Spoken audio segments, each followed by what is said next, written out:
Alright, what's happening, fam? L.A.R. movement still moving. Book entitled Lessons from a Non-Custodial Father at Amazon, Kindle, Create Space. Link will be in the description box below. This one's for Eddie Walker. How my mindset evolved. When I was younger, I was a hothead. Still am a hothead. Just I like being a hothead, but at the same time, I just don't. It's not necessary all the time. But because of that, I was rigid. Black and white, right and wrong. And because I was rigid, I wouldn't open my mind to different perspectives and possibilities. So I started involving myself, doing different things. When I was younger, first it was sports. And the thing about sports is there's a certain society that goes with it, but past that, things are interchangeable. You can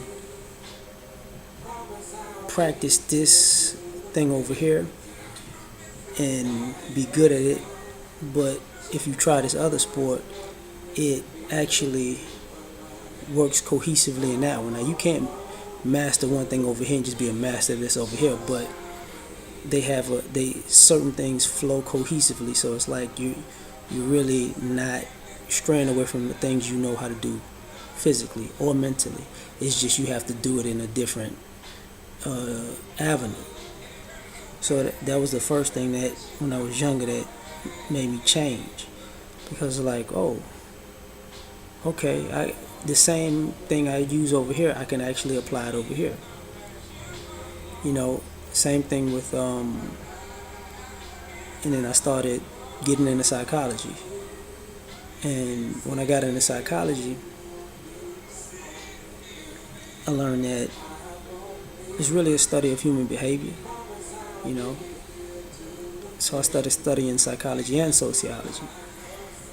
And all of the things that go on is the one thing that people talk about being about television programming and social engineering.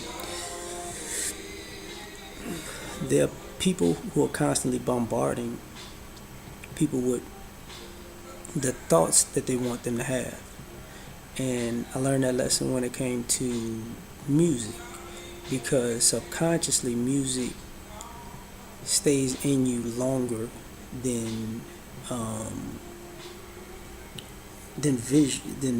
like television, visual entertainment, even books to a degree, because the melody, the groove, the chanting, the repetitiveness of a particular point.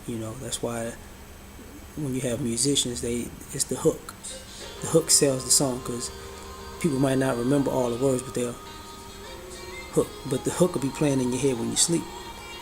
That's how you wake up, and that's how most people don't know a gang of movies or television lines, but they know a lot of songs.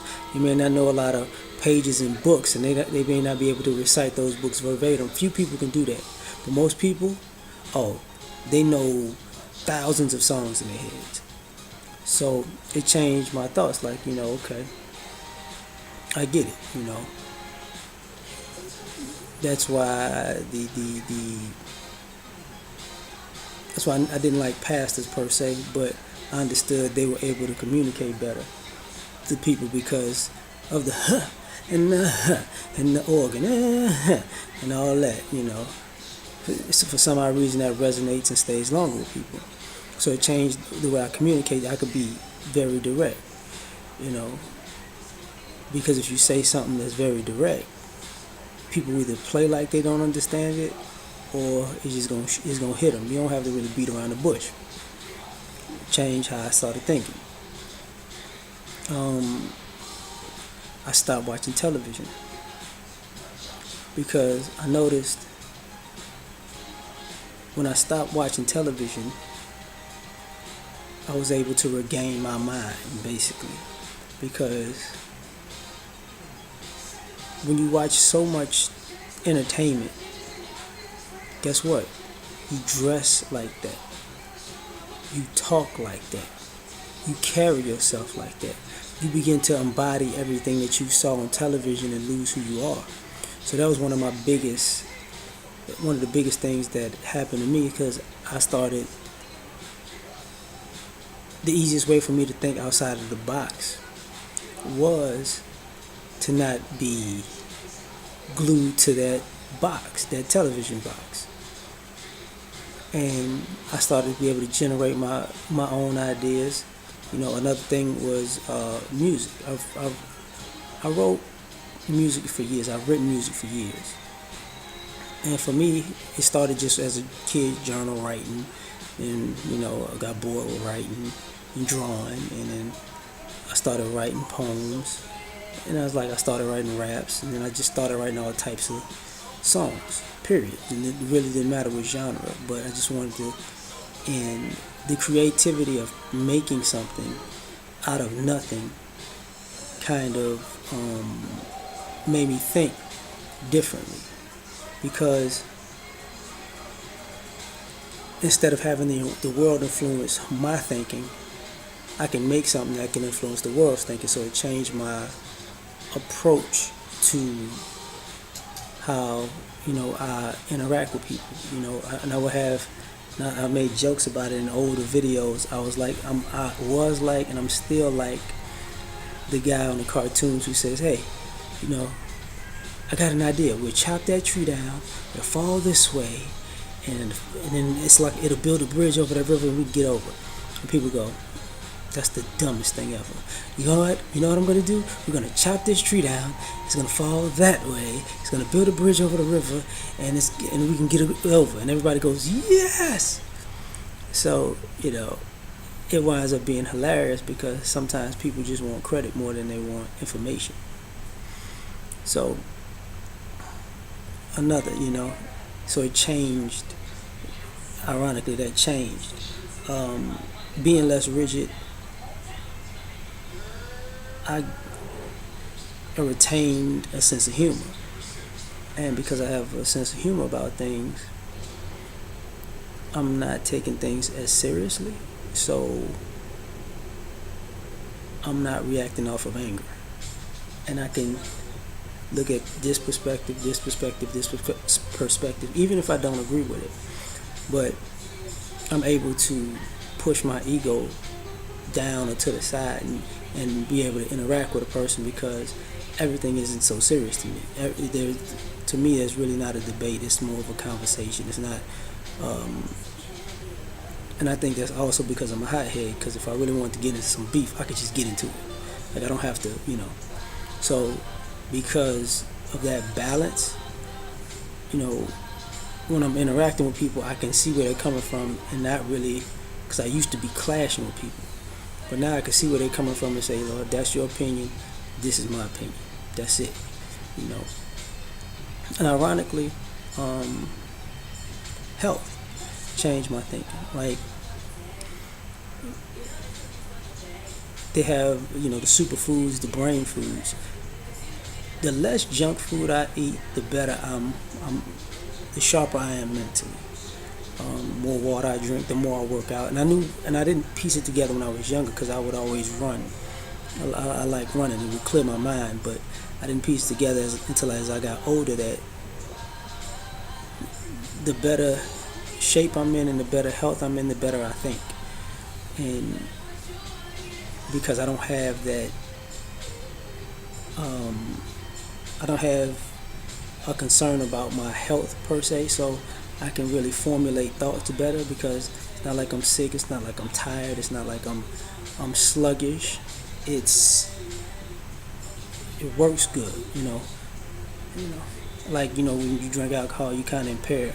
Like, I don't really drink, and I don't really smoke. I have cigars. I would smoke cigars every blue moon, and I would drink every blue moon at this particular point. But even if I was to drink or smoke even at the same time, um, I'm still sharp. Like it doesn't. I might, not be physically as balanced, but mentally, I'm still sharp. I can be aware of the fact that I need to slow down. I'm not about to be tipping over and doing all the drugs because I can gauge myself. Um, I don't know why that is, but that just works for me. Another thing is actually when I what I put into my system as far as mentally. Um, if I watch television, I watch certain things. If I listen to music, I try to listen to certain things. I like to have certain types of energy around me because it's conducive to more positive energy. It's more conducive to, it helps the process of growth. And I have people and friends who challenge me. There's some things I just don't want to do. All right. There's some things I just don't want to do. And I learned in time how to do them. Like, for me, it's like, how can I put this? Like, I got a good friend who always tells me to work on marketing. I hate marketing. I really do.